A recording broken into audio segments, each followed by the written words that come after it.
So, welcome to the National Landlords Investment Show, 5th expert panel debate.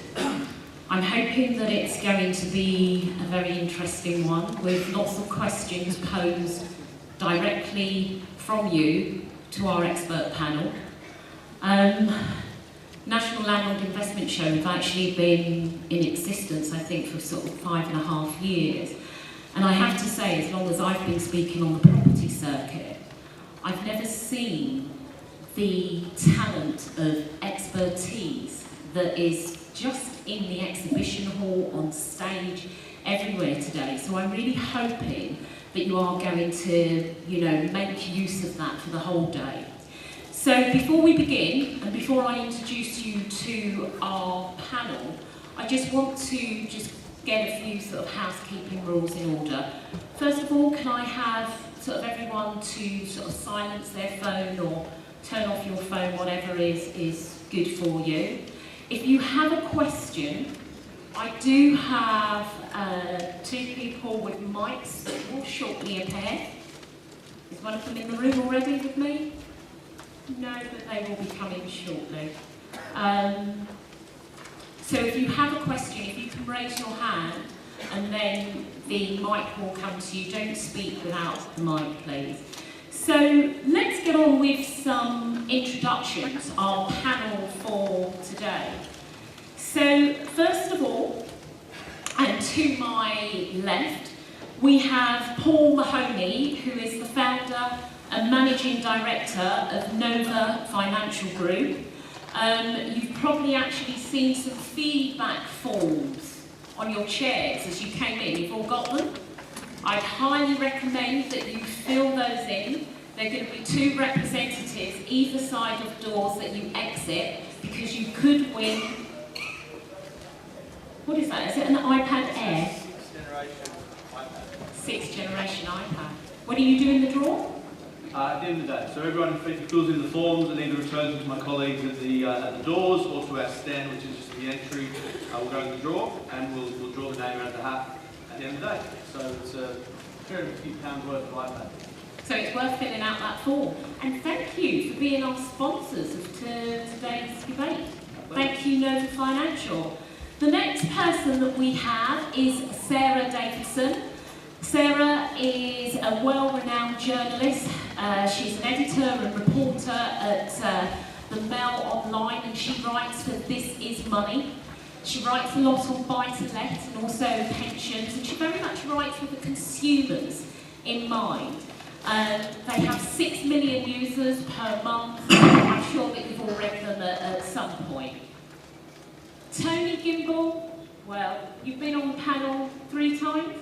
Yeah, it's your 3rd time. So Tony Gimbel, Less Tax for Landlords, he's one of the co-owners, with Section 24 being as topical as it was so many years ago. Tony's here to answer those questions and many more. Next to Tony, we have got Steve Harriott, who basically is the Chief Executive of Tenants Deposit Scheme. They have 100,000 landlords as members. They have about 1.5 million properties, and he's also the current Director of Safe Deposits in Scotland. So he's going to be telling us how we need to register our deposits properly and to give us loads and loads of tips. And last but definitely not least is Gavin Seaholm. He's Head of Sales for Commercial Property Business within Shawbrook Bank. So ladies and gentlemen, if we can show true gratitude to our panel by welcoming them.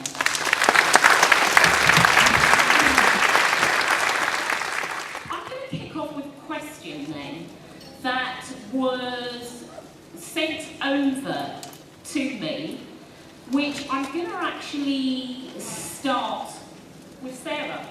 Okay. So the question is, with all the tax and mortgage changes seen over the past few years, is it still worth getting into buy-to-let as a new investor? So that's the million-dollar question, really, isn't it? I think it depends, is the answer. It depends how you do it. So rewind the clock 10 years, getting into buy-to-let, anyone was doing it, everyone was doing it, and it was possible to make money because property values went up. Now it's not that simple. There are a lot of onerous tax changes that have come in the past couple of years. It's more expensive to get in, house prices are more subdued at the moment, and it's tougher to get mortgage finance. So I think that there are still opportunities in the market. You just need to be smarter about where you're looking geographically, what type of property you're looking at, and how you approach it, essentially. So yes, it is still worth getting into it, but it's definitely worth doing a lot more research and making sure that your numbers add up before you start.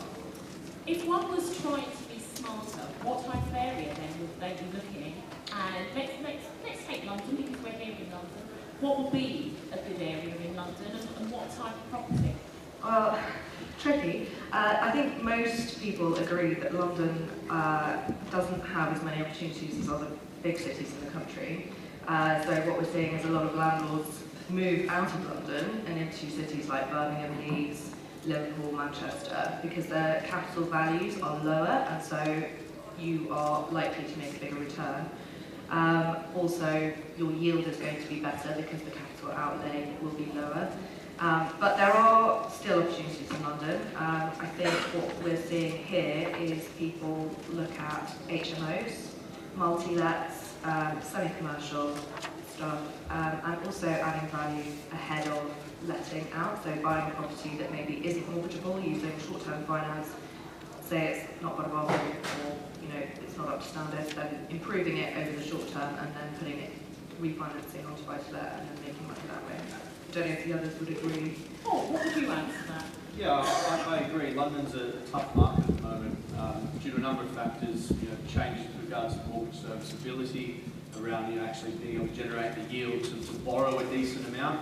In my opinion, the major benefit of property investment is the borrowings. So when you can only borrow sort of 50-60% on higher value, lower yielding assets, it really does take away a lot of the benefit. And I would say, why would you invest in London at the moment when you can invest elsewhere? We certainly encourage people to be very commercially minded and unemotional when it comes to investing.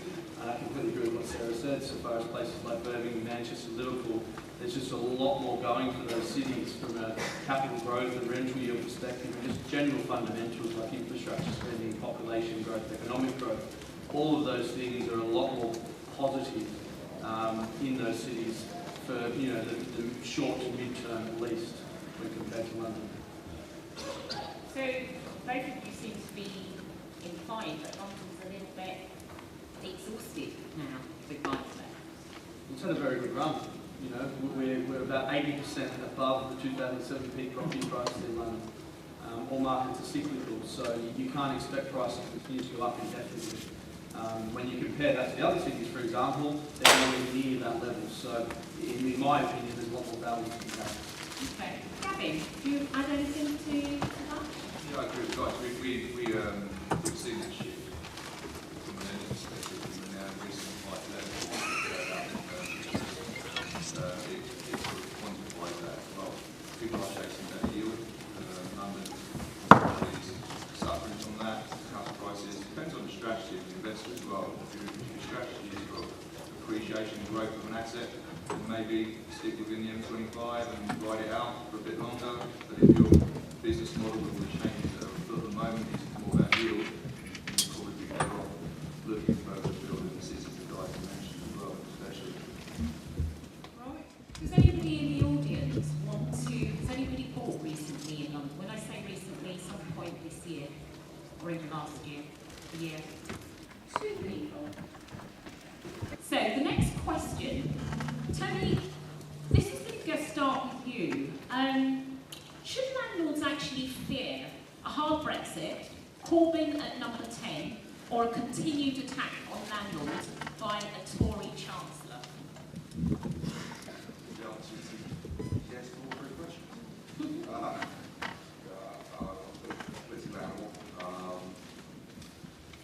Let's have a look at some perspective.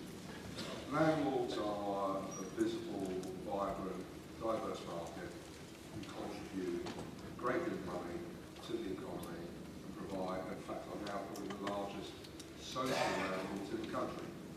But they're also politically inconvenient, so it shows up deficits in the state.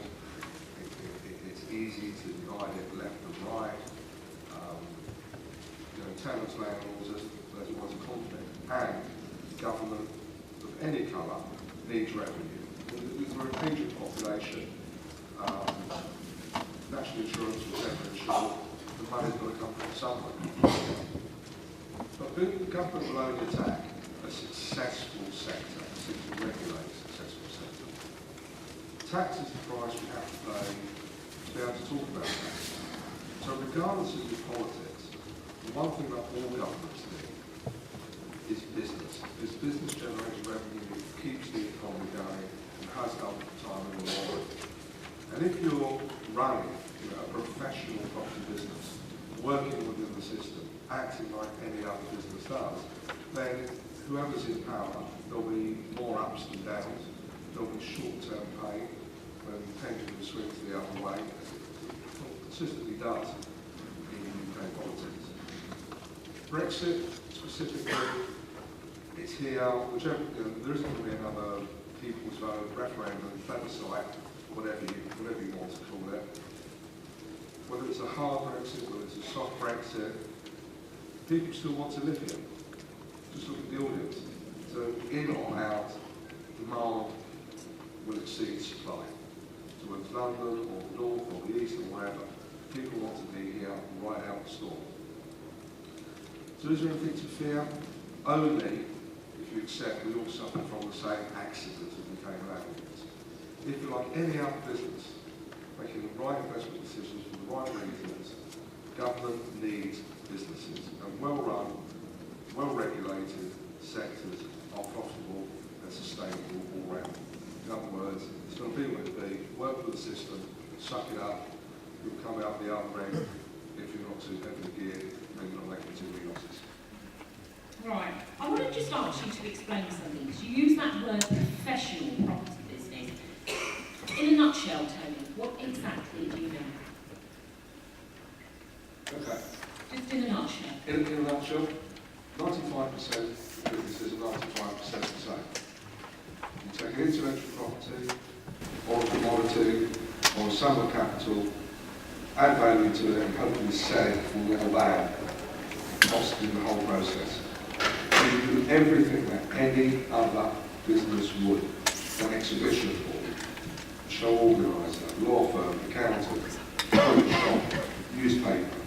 Take a sum of capital which you want to return and treat it the same way as if you were investing it in any other commodity or service.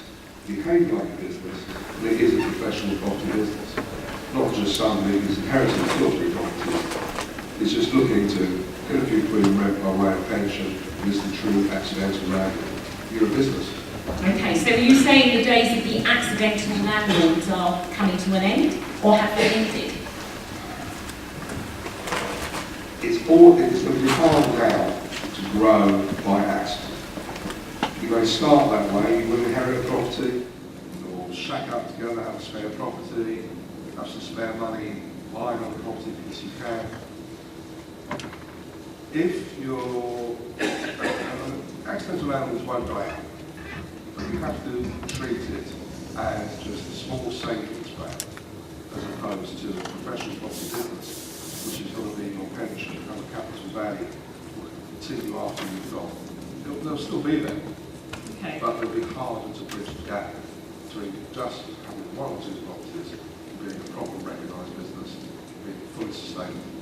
Okay. Gavin, did you want to say anything to that? Yeah, I think Tony's right. I mean, the PRA sets out specialist underwriting standards now for all banks and investors. So if you own 4 or more properties, you are classed as a professional landlord. We've seen an increase in intercompany borrowing.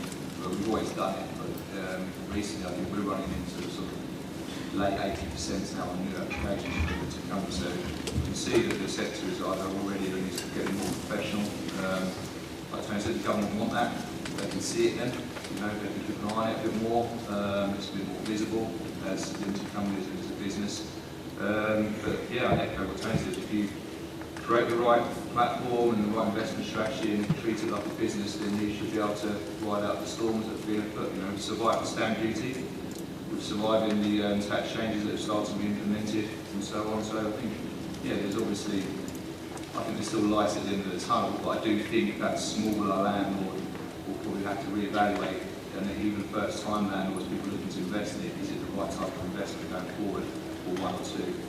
It's not for me to answer, but... So before I bring in Sarah, Steve, have you got a point? Well, yeah, so I was just going to make the point that we see a lot of issues that happen in the tenancy. They come to the tenancy policy, and I think there is a difference between the professional landlord who knows what they're doing and comes to events like this and has access to good advice, and those accidental landlords who, there's a lot of work involved, I think, in being a landlord to get it right, because one of the issues at the moment is there's 150 odd different rules, regulations that landlords have to comply with, each of which can trap the unwary, and we do see evidence of that.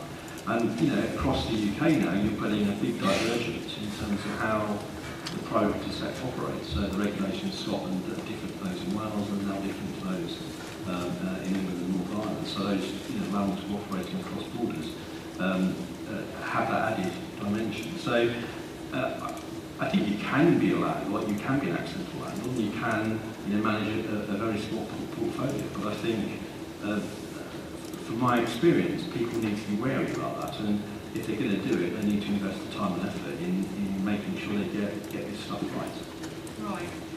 Sarah, if we look at statistics, in the private rented sector, most of the landlords are landlords who have one or two properties. So what is your take on what we're saying here? I think you have to look at it sort of big picture and understand what the government's trying to do.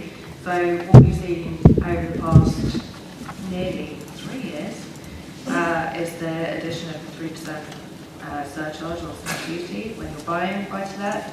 You've seen the Section 24 changes, reduction of tax relief on mortgage interest, which is still ongoing, and that's still, I think we're really still to see that impact of that actually on the sector. I don't think we've really seen that yet, with the delay in final tax return. Not to mention we've not hit the worst of it yet. Then we've had all the mortgage changes, as already mentioned, in terms of making affordability tougher, and portfolio rules for landlords with 4 or more properties. We just had the budget last week, and Hammond announced another change, again, this time for accidental landlords, so reducing the allowance the capital gains relief on your private residence. So if you've moved out of your house because you can't sell it and you've bought a new one and then you want to let it out, or for example, if you're in a couple and you've both got your own flat and you live together and you think, well, rather than selling one of them, let's just let it out. That type of landlord is not going to get the same relief that they did previously. And I think all of that is because the government is very deliberately trying to move the private rented sector away from individual landlords and towards more professional outfits and institutional money. And absolutely, they are encouraging pension funds to get involved with this. We've seen companies like Legal & General, among others, put huge amounts of money into the property sector and providing, huge blocks, student housing in these cities further north. So I think the whole dynamic of the market is changing, and the tax environment and the financial environment imposed by the Bank of England is designed to do that. So it's going to be much harder to become an accidental landlord. The flip side to that is that for those people who have become accidental landlords, they didn't do it on purpose, so they're going to suffer, actually, financially. I'm trying to sell my flat at the moment, and I haven't had a single viewing in 2 months. And that is a reflection of Brexit and people just thinking, you know what, I'm just going to hold on. So I'm going to get hit by all of those changes, and that's not because I've made a decision to become a landlord. That's because I'm at the mercy of the property market and the way that it is playing out at the moment. So I think there's always 2 sides to every story, but ultimately the direction of travel is towards the professional And if you want to continue in buy-to-let and make a success of it, then you have to understand the game and play that game, rather than thinking that you can just jump in. Just to comment on that, with accidental landlords, or people who refer to as smaller landlords, one or two properties here and there, in my opinion, there's absolutely no reason why that person can't become a professional landlord, can't start to approach things from a much more of a business approach or a business sense. And I think the key to that is seeking advice from specialists in various areas like property selection, tax, especially to do with all the recent changes, to see how that's going to affect you. If you are a landlord and you haven't sought advice on how Section 24 is going to affect you, you're mad. There's no point waiting until you do your tax return. You need to know how that's going to affect your bottom line. So if you do fit into that category, and say probably quite a few people in this room probably do, of either accidental landlords or smaller landlords where there are quite a few properties here and there on the side, is to start to look at things much more from a professional standpoint and actually putting in place a business plan and a strategy for what you really want to achieve in investing in property. Focusing more on the end goals as opposed to just buying properties here and there and sort of hoping for a positive outcome. Can I just have a show of hands from the audience? How many of you have less than 4 properties? I just want to get a feel for those landlords that, they refer to as professional. It's not a nice term, but we know what they mean. What would you advise somebody? Let me make up a scenario. Paul, this is to you. You've got a couple, they've come together, they each have their own homes, they can't rent it, they can't sell it because of the market, so they're going to now rent it. They've managed to buy something else. What would you give them? Some advice? I think it very much depends on the property they're left with. But my approach to looking at property is very, very unemotional. Almost a box that generates you money. You shouldn't be investing in property because you like property. You should be investing in property to make money. That's what it's all about. Investing is business is about making money. So if that property stacks up as an investment, great. I don't like encouraging people to sell properties because it's a very expensive way of releasing resources. You pay capital gains tax, agent fees, a whole range of things. But you need to assess that property you're left with on the basis of an investment. Is it going to yield well? Is it going to grow in value? If not, how much cash or equity do you have in that asset? And then maybe it is a better option to get rid of it, even if you're going to take a loss. Because if you're struggling to sell a property, that's a good indication it's overpriced. And that you might think, oh, I'll hold on for it to come back, but that's not the market at that point in time. So a good question to ask yourself at that point is, let's say you've got 200 grand equity in that property. If I had that 200 grand in my bank, would I buy that property? And the answer is usually no, and therefore you should probably sell it. So that's a good question. Any questions from the audience? Hands up, anyone? This gentleman here right at the back, please. And then I'm going to have you, sir, afterwards. Just make your question brief, please.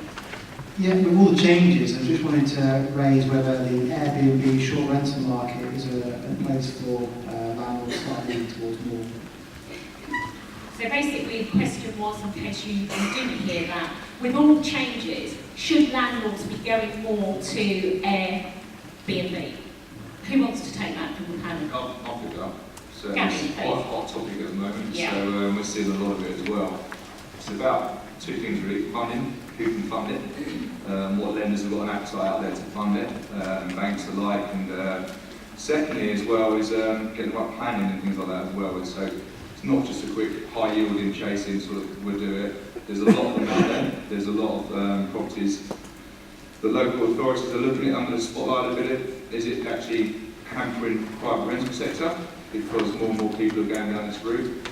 Or you flip it the other way and go, well actually is it giving hotels a bit of a shake-up because they're obviously it's all done by what consumers want as well. So there's 2 sides to it. It's definitely an area where I see a lot of property investors talking about it daily. I just think there's a lack of funding at the moment in that space, or maybe lenders need to be a bit more relaxed about it, because I think if an investor is going to look at investing at such an early time, you need to sweat that asset and make it work.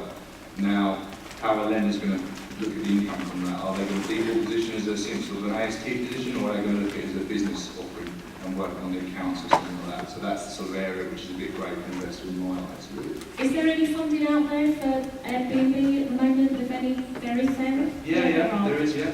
Yeah, there is. I wouldn't say it's vast.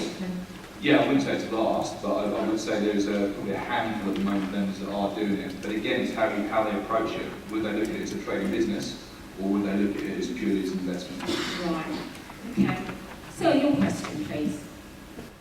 Can I just add one thing to that Airbnb issue? Please, Sarah.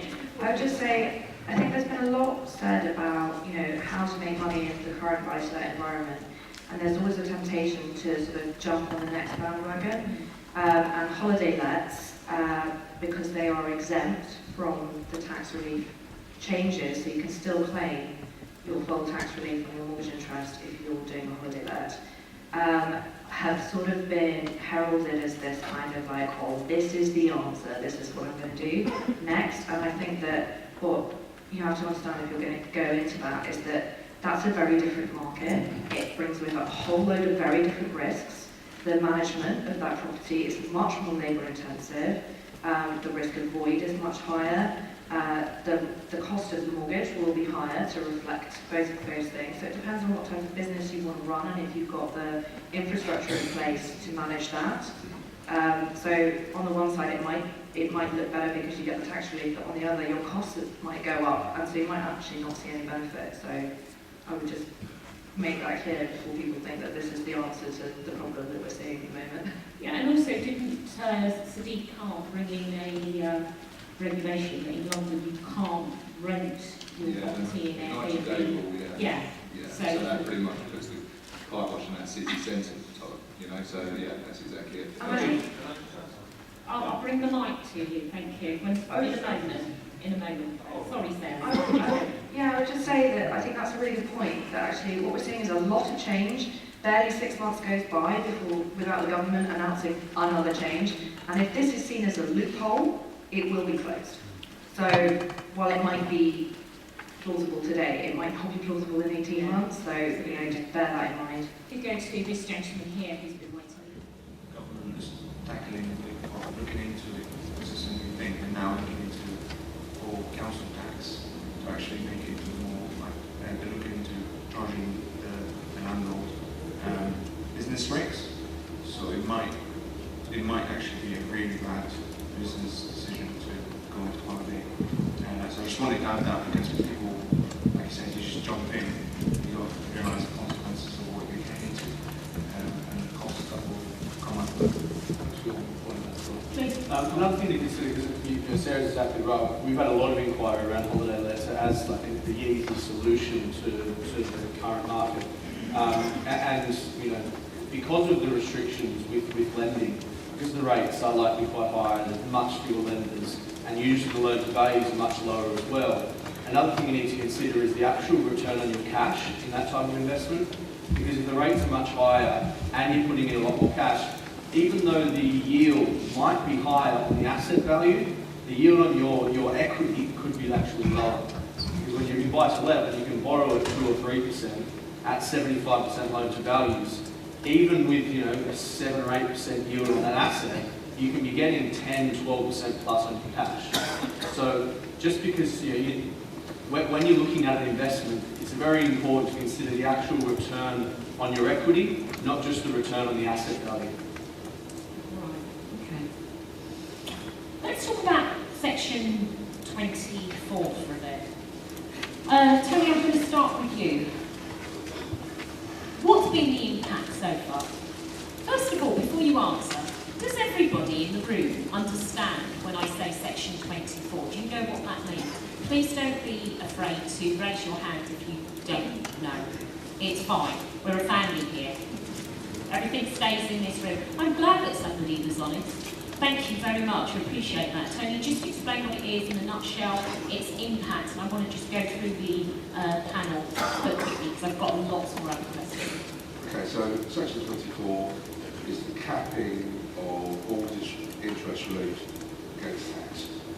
Comes fully into effect 2021, and And the net effect is you will only get basic rate relief against your mortgage interest payments. You can easily throw a basic rate taxpayer into higher rate into an advance rate. And when you enter a tax escalator effect, i.e. paying tax in advance, plus the types of lending rules, the net effect will be to restrict the amount of property you can own, make a profit from, and borrow money for. It's going to hurt. In fact, by June next year, I'm 60 at that point, a lot of landlords will see their tax bills exceed their profit for the year. And that is a serious problem. By the time we get to 2021, a lot of you in this room will have made a decision that, regardless of what I do, stands I am, it's partnerships, it's limited companies, it's just not worth your salt. The other thing I would say before you go to the panel is the theme throughout everything this morning has been a business. This is not an investment, it's not a lifestyle. It's a business like any other. You can trade and run as a business, you get finance as a business, you get tax as a business, you get all the benefits that businesses bring to the economy. Work through the system, seek advice, don't panic. Look at the numbers, make sure you've got the right capital, the right access, the right yields, and if you can avoid selling an otherwise income-producing asset, then avoid it, because it will always cost you more in the end, particularly in this market. Can I put you on the spot for a moment, Tony, and say that you can't do it if you can't, because I totally understand that. But you made a statement that most of the landlords in this room by 2021, that their tax bill is going to exceed. Give me some figures so the audience can get a sense of what we're looking at. So a person who's earning X that's got a property or properties that are generating Y, just a quick feel, if you can, because I know I put you on the spot, and I know you're doing the seminar, aren't you? I am, and it's difficult because it depends on their loan to values, what's what we're getting from POAE, other businesses, and so on. But a typical example, we've seen somebody with 75% gearing,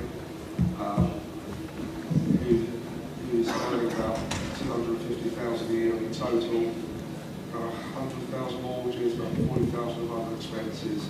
In 2021, their profit would be near enough wiped out by the tax bill, payments in advance, and so on. This is forced them well into advance rate. Wow. That's going to be hard to recover from. Gavin, section 24 and the impact. Yeah, Tips for landlord solutions. Yeah, I mean, first of all, you've got to avoid this ostrich scenario. I sit on a lot of panels, I go to a lot of events, and I think in the UK at the moment, we've got 76% of mortgages arranged by an intermediary or a broker. So probably 3/4 of this room will be using a broker or an intermediary firm to help them with that. I think some of these guys will need a bit more education firstly as well, because they're the ones giving the advice in the mortgage process. So my advice would be make sure you get the right power team around you. I always say it all the time. You look at your legacy portfolio, you look at your portfolio going forward if you want to continue to grow your strategy. So is it in the right setup, alternative business, etc. It needs to be run as a business, but it's definitely here. It's not going anywhere. It's just a case of really understanding how fundamental is going to affect you going forward. But my advice is to seek specialist advice. Before I'm a landlord myself, I took my short hat off. It's concerning for me as well, and I've pretty much just had an accountant every year doing my return, not really sort of borderline required like bookkeeper, really doing my stuff. Now I think it's going to change, and you need to get that specialist tax advice, and that would be the part. And then, again, from mortgage advice all the way through to tax, create that power team. That's what I'm going to be doing, so that's the advice I would do, and not more it either. Fabulous. Paul, what can you do for us at Nova? Well, I think it's extremely important when you're looking to achieve an end goal that you have a strategy in place for doing it. A lot of people go about, and I think especially property, because in the past it's been a very DIY activity. There's been lots of changes recently that have been mentioned. And the difference between the right choice and the wrong choice, or the right strategy and the wrong strategy, specific for you, is massive. So have the end goal in mind. Firstly, understand your situation. Understand what your goals are, what it is you're working toward. Put in place a strategy for doing it, and then reverse engineer that toward your actual purchasing decisions. And that's exactly what we're doing over. So we help people make better decisions for their situation, doing all the research and due diligence, providing the resource to them to enable them to make better decisions and to better work toward their goals. So that's really what the feedback form is all about that you guys have. Obviously give feedback on the panel, but then we're offering a promotion for the show where we're waiving our advisory fees. So essentially our advice to you, if there is a potential for us to help, would be completely free of charge. So it's definitely worth a couple of minutes of your time to see whether we might be able to help. Okay. And we're not. Sarah, just briefly before I go on to some questions that I'm dying to ask Steve. So, is it a limited company that is best for all or not? I think this is a really key thing. So we've talked about the changes, but we've not talked about where they apply and how they apply. So these Section 24 applies to landlords who own property in their own name. It does not apply to property that is owned within the structure of a limited company. Yet, when this first was announced, everybody said, oh, the quick fix, just transfer all the property into a limited company. That's not a good idea. I mean, then you're going to incur capital gains tax, you're going to have to pay stamp duty at the higher rate to repurchase your property in a limited company. There is still tax to pay, it's just a different type of tax. The other thing to say is that really critically, the reason that it's going to tip a lot of private landlords who own property in their own name into a higher tax bracket is because not only is there a reduction in the amount of tax relief that you can claim, it's also switching from a relief to a tax credit, which means that you're going to be taxed at the moment, and previously you were taxed on your profit only, so you just took all your costs off and then you paid tax on the profit with that relief added. But now you're going to have to pay tax on your entire income, so absolutely everything. So the bill is not, the tax relief is coming down, but the bill is also going up for other reasons. So I don't think that necessarily switching from one into another, if you're already in it, is the answer. If you're making a new purchase, absolutely look at a limited company. If you have an existing portfolio, then rebalancing that is going to be a priority, looking at where the yields are lowest. Maybe if you've seen a lot of capital uplift and the yield is really low, that you're not going to be making a lot of profit on that. Probably it will get wiped out. It might be worth selling that, bringing everything down, and sort of re-tipping the scales. But I think, as Paul said, that is very much down to the individual and your individual circumstances, and 100% speak to a specialist, and not just a broker, but a broker who knows and understands professional buy-to-let. There are a lot of mortgage brokers out there who do predominantly resi stuff and will do the odd buy-to-let maybe one a month, and they've been used to doing the DIY stuff. They are not going to know how to help you in the same way as a broker who specialises in buy-to-let and does it every single day, day in, day out. They also won't have access to the same lenders who have the same flexibility, so that is why it's really critical to get that specialist advice. Thank you. Okay, I don't know about you landlords, but we are a resilient bunch though, aren't we? Because it's been regulation after regulation since like 2004. What was your question? Yes, this gentleman here in the beige. Just a brief answer. Question for Tony. You mentioned in your example the guy was 75% geared. What level of gearing would you recommend to reduce the hurt? It's, you can't answer that question because there are so many other factors here. But typically, 60% loan to value, 7-8% yield. Anybody in business would be very happy with that. And the tax changes probably won't have a great deal of effect. The key point is how things are moving forward. It's not about gearing, it's not about other properties, it's not about X or Y in isolation. The only way to understand your situation and to know what to do is you have to look at it in the round. So specialist advice is basically what one needs to be able to do. Yeah. And definitely if you're buying. Okay, Steve, I want to turn the tables on you for a moment. Deposits. What's going to be the impact of the tenant's feedback, do you think, on deposits? Well, can't take a show of hands, but how many people here take a deposit? Okay, so most people actually. So the tenant fee ban in England is coming in at the beginning of April, almost certainly. And I think that there are a few changes that landlords need to be aware of. So probably from April, the deposit is going to be capped. So the most deposit you can take will be 6 weeks rent. In fact, I think in our experience, most landlords take about 4 to 6 weeks anyway, so that's not a major issue. But there are issues around pets, for example. So at the moment, if a landlord agrees to let the tenant have a pet, often you'll see a pet deposit added on top of the usual deposit. Well, that won't be allowed. Effectively, you've got that 6 week cap. So I guess most landlords in those circumstances are probably going to increase the rent if a pet's going to be coming into to the property. There are some restrictions on holding deposits. So essentially, I think you can take a week's rent as a holding deposit, and there are very limited circumstances in which the landlord can retain part of that holding deposit if for whatever reason the tenant falls out. And I think the big issue that I think is coming up, particularly for those of you that are using agents, is this tenant fee ban, where essentially in almost all circumstances tenants won't be able to be charged a fee for some of the stuff that's currently done by agents or landlords to take over tenancy. So that's likely to change some of the business models out there. There is, however, a provision for what is called in the bill default fees. So if a tenant, for example, loses a key and you have to provide a replacement key, you can charge for that. But you have to make sure you refer to that in the tenancy agreement.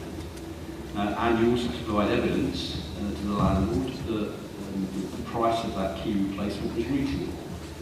And the guidance at the moment talks about providing estimates and quotations and invoices. So these are things that I think, particularly on the default fee issue, that you as landlords, you're well advised to talk to your lawyers about the form of tenancy agreement you might want to use from April next year. Because I think the current tenancy agreements are usually silent on these sorts of issues. And if you want to be able to charge fees to tenants for a default they have under the tenancy agreement, you've got to make sure that the wording in the tenancy agreement is explicit. So I think there's going to be some changes. And again, we talked earlier, didn't we, at the beginning, about the pitfalls that the uninitiated can fall into. And I do think this is one of those as well, because if you charge a default fee to a tenant and it's deemed to be unreasonable, you then have issues around using Section 21 for possession. So I think get advice as the bill finalises its stages through Parliament, and the government are going to issue guidance to landlords about how that tenant fee ban applies in the new to. Right, okay. Steve, what would be your top tips for landlords? Give me your top 3. My top tips around this particular area is, if you take a deposit, make sure you protect that within 30 days of receiving it. Make sure you issue the prescribed information. Make sure your tenancy agreement is really explicit about what you want the tenant to do and how the deposit can be used. And my final advice is always make sure you've got a decent inventory and schedule of condition at the beginning of the tenancy, and a matching checkouts at the end. If a tenant has damaged some property, outside of those 3 tips that you've given us, how can landlord try to convince the adjudication panel that the tenant is in wrong? I think it's relatively straightforward, if I'm honest. I think if you've done an inventory and you've got a check out at the end that shows quite clearly that something has been damaged, that's the first point. If you're claiming for a loss, then it's important that any estimate you provide or invoice you provide is suitably detailed, so it's pretty clear that you've suffered a loss as a landlord and here's the price that's attached to it. And this whole issue of fair wear and tear needs to be taken account of. So clearly, if a carpet has been damaged, it's only been down for 6 months, you're likely to get much more back from that than if it was there for 10 years and effectively had reached the end of its useful life. Right, okay. Any questions from any? Your hand went up very quickly. Is this about deposits? Is it about deposits? Okay. Just make it brief. Okay, well, Steve, Gavin, rather, you mentioned this question of if you've got more than one property, you're a professional. Is there some sort of legislation that's against you? You know, what disadvantage is there in being a professional? Do you get anything extra, or do you lose by being a professional? Yeah, so Could you define what it is? well, I think the PRA has set out a standard for an underwriting standard for lenders and mortgage providers that if you own 4 or more mortgage properties, you would require a specialist underwriter. And therefore, that would involve things like creating a business plan, cash flow forecasts, providing a full up-to-date, detailed portfolio schedule. And that's where a lender would sit and look at that. And that's where they sort of almost would class it in that bucket of professional landlord. So this only applies to mortgages then? Sorry? It only applies if you're borrowing money, are you saying? Yeah, I mean, it's only mortgage properties that okay. underwriting would come into play. If you don't have any, if you're unencumbered, for example, then it won't affect you. Thank you. Thank you. Any other questions? please? Question for Steve. You mentioned changes in April 19 and the deposits. Now, where you've got deposits in excess of 6 weeks, are the landlords required to reduce that deposit or wait till the end of the tenancy? As under the current guidance, it's going to say that this legislation change is not retrospective. So if you've got a deposit greater than that value, then you can retain that deposit at that level. I think the only caveat is going to be if the tenancy, if you issue a new fixed term tenancy, then that deposit will need to come down to the 6-week cap. In other circumstances, the deposit can continue at that higher level until the tenancy ends. Okay. I have a question. What's going to be next on the government's horizon? We know that they're thinking about 3-year tenancy. What else? I'm going to start with you, Paul, and I'm going to go that way, and then I've got a question each. Well, I think Brexit's going to take up all the time, isn't it? We've had a lot of changes in the property lately. I think we hopefully we'll just sort of slink away into the darkness and they'll leave us alone. But yeah, there's been lots of change. I think they'd be mad to make any further changes. There's been speculation about stamp duty premium being reduced in that actually it's holding them back from raising revenue, whereas previously they were trying to raise revenue through it. Less people are buying because of it. So they've actually sort of shot themselves in the foot a little bit there. So potentially that will be changed. We spoke about maybe Labour getting into government, and who knows what would happen then. But hopefully all the Brexit changes are going to take up all of their time, and they'll just leave landlords to get on with their business. For a while. Sarah? I think it depends on who's in government. As Paul mentioned, I think Jeremy Corbyn has been quite vocal about being very anti-landlord. So were Labour to get in, I would expect there to be more onerous rules applied in the form of longer term tenancies and also rent caps. I've already actually seen that in Scotland under the SNP, and so far it doesn't look like it's made too much of a difference, but they've not actually imposed those rental caps, but they've got the legislation in place to enable the government to do that, should they wish to. So, yeah, that's the sort of the Labour scenario. I think if we we see the Tories hang on by the skin of their teeth, and we get through Brexit, which I'm sure we will, one way or another, then I think that probably what we'll see, if anything, is a kind of closing down of those loopholes. So where you see a kind of, they implement a tax change, and then you see a whole load of landlords go over here, and mortgage brokers start promoting this thing over here, they'll probably start to clamp down on that, but it will be more incremental, because I think fundamentally you need to keep in mind what their objective is, and it is to rebalance the division of housing ownership in this country. So, Tony, briefly. Changes? In the next couple of years, not very many, Brexit, etc., taking up all the political time in the world.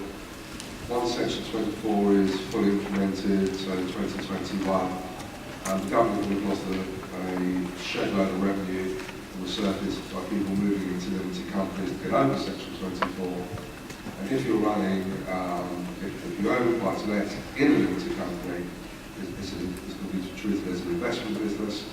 And almost certainly, the Chancellor of the day will say relief is not available for limited companies owning buy-to-let properties. It's an easy target, claws back a shed load of money, and will help them to further stigmatise landlords. Before I get to Steve, by a show of hands with the audience, who's thinking about exiting the... You? Just why? What the reason is? Why? Just reason why? It's the tax and the legislation coming into the market, and the fact that lenders are not interested in landlords who've got more than 10 mortgage properties.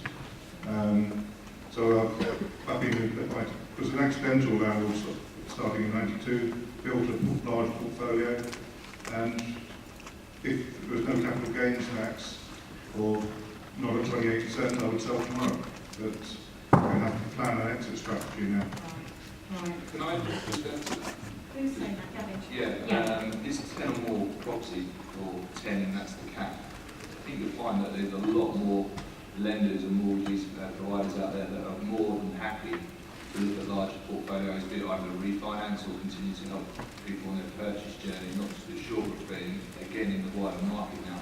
There seems to be this sort of underlying 10 property mindset, whereas probably some of the more what we would call high street or vanilla lenders will probably have that cap, say your TMWs and so on, but even Virgin Money alike, but even they're moving into an area of lending to limited companies and so on, and they're actually looking at lending as well as a specialist, more commercial lenders to actually help people grow and move forward, and I'm sure Paul probably agree with that as well. There's a lot more liquidity in the market than ever, and there's a lot more opportunity for landlords to take advantage of that, to grow, rather than such as the CGT, for example, and plan to exit. Yeah, absolutely. I think a lot of people go wrong by speaking with the bank they've dealt with for 20 years and sort of stick to their, I'm not saying this is the case, I'm saying, but a lot of people do stick with their current bank or stick with their current broker who may not be a specialist and sort of take their word as gospel. There's over 1,000 buy-to-let products on the market now, and over half of them are only available to brokers, and a lot of them are only available to specialist brokers. So it doesn't make sense to deal with a specialist or even a few specialists to get a broader range of understanding of the market. I think it's the choice of mortgages. If the choice of mortgages are available to you, the rates, whereas somebody with one or two properties can maybe get a mortgage at 1 or 2%. There's not much choice under 3% for portfolio loans. TMW will do it, but if you're remortgaging them, you've got huge fees, like £2,000 to remortgage, or not such an attractive rate. You need to come and see Nova's stand and Shawbrook's stand afterwards. I think that will be good. Impact of 3-year tenancies. Gavin? Yeah, I mean, I think it's been talked about. I think there's the question first of all was about the change in government. I think all the guys are pretty set that hopefully it just left alone the Brexit does take all the energy. I think from a bank's perspective, it would probably be not a bad thing. I think it is obviously protects tenants, so it gives a bit more longevity for looking at what a property can yield on a longer term basis. I just think there's I think banks and lenders are probably going to be under the spotlight a little bit more going forward with regards to regulation. It is an unregulated market, buy-to-let. 34 billion, don't quote me around about that, will be lent this year just purely on buy-to-let and residential, and that's not including some figures that put in. So it's quite a large market, and that's still unregulated, so that would probably be what I would be focusing on as a bank. We're looking at how the regulators look at it going forward. Steve, government changes? My feeling is that just look at what's happening in Scotland and Wales. I suspect there will be more regulation. I think there'll be some further tax and other changes deal with some of the loopholes that will inevitably be created in some of the changes that they've made. The government made a commitment to increase regulation in England in the private rental sector. They're talking about mandatory redress for landlords. So I suspect there'll be a continual drip of changes going through, but probably nothing hugely radical because they don't have the parliamentary time to deal with it. The majority of our landlords, at least in this room, want to stay in buy-to-let. When I said if you wanted to exit, there was, fewer people that put their hands up. If I was to ask each of the panel succinctly to give me your best tip for survival, what would it be? You've each got no more than 60 seconds. Who would like to start? Paul. Focus on yield. Yield's a lot more important now in the current market, but also not just yield, growth, and a balance of the two. The old strategy of just investing to break even, thinking you'll get growth, you're generally in London and the South East, doesn't work anymore. You need a profit buffer there to account for these extra taxes. You need a profit buffer to be able to borrow money. So make sure that you've got a good yield from your portfolio across the whole portfolio, not just on the ones you're buying. And a lot of people are going to need to change their strategy away from buying, we're in London now, around the corner from home, where you're getting bad yields, to buying in areas where you can get much better yields and also potential for uplift. Because, as I said before, I think there are other cities in the UK that have a lot more potential for growth over the next 5 to 10 years than London does. Sarah? Do your research, so understand where you're investing, why you're investing, what you're hoping to get from it. Get help from a specialist. If you don't know a specialist, there are several in the room out there, so go and speak to them. Mortgages for Business has a stand out there, and they're a very good advisor who I do a lot of work with the Mail Online. They're brilliant, so I'll be able to at least put you in the right direction, as well as Nova and Shawbrook. Finally, I would say diversify. It's the oldest rule in the book, but if you are putting all of your investments in one basket, then that's probably not a brilliant idea. So make sure that if you are staying in buy-to-let, you've also got an adequate pension, you've got some other investments as well, just because markets have ups and downs. So be prepared for that. What would be the other investment? Do you recommend gold or just What would be the other investment? Do you recommend gold or just I am not a regulated investment advisor, so I would never recommend anything. But I would say a balance is a good thing. So have a pension, have stocks and shares ISA, have some property by all means, but yeah, make sure it's a balance. Tony, thank you, Sarah. And diamonds are going to expensive those. Oh, okay. Okay, so, Briefly. accept that you don't know what you don't know. Runs a business, proper business, have a business plan and an exit route. So why am I doing this? Toilets and toilets are hard work. Come see my presentation at 12:10. Come to our stand. Is it here, your presentation? In here. Yes. And Paul, you've got a presentation? I have two. I've got one at 11:30 across the hall, and I've got another at 1:30. Fabulous, and it's all in your brochure. Steve, and then Gavin, your top tips? Well, I just think it's important that landlords don't exit the market. I think you make a huge contribution to meeting the housing needs of the country, and That's very good. My key point really, given all the changes that are going on, is just make sure that we've got access to professional advice. And Gavin? Things don't care at the moment.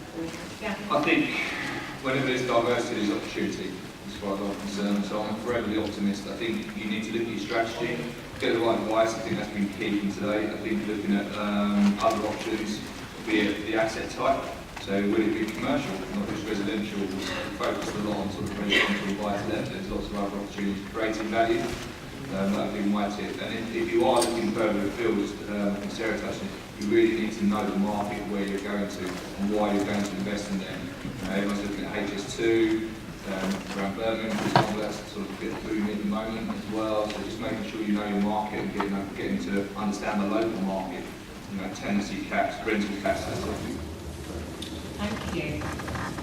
Ladies and gentlemen, we've come to the end of the panel, but what I do want to say to you is don't forget to fill in your feedback sheet. We have got guys getting over that are going to collect those from you as you exit. I would say to you all, use this as your opportunity for the day to stay here for the whole day if you can and connect with the many experts that are not only here on this panel, but are in the exhibition hall. You owe it to yourself, and as Tony said, what was that quote you said? No, you... Except that you don't know what you don't know. We're a landlord family here today. Approach the exhibitors, and I wish you well in building your portfolio. Thank you, ladies and gentlemen.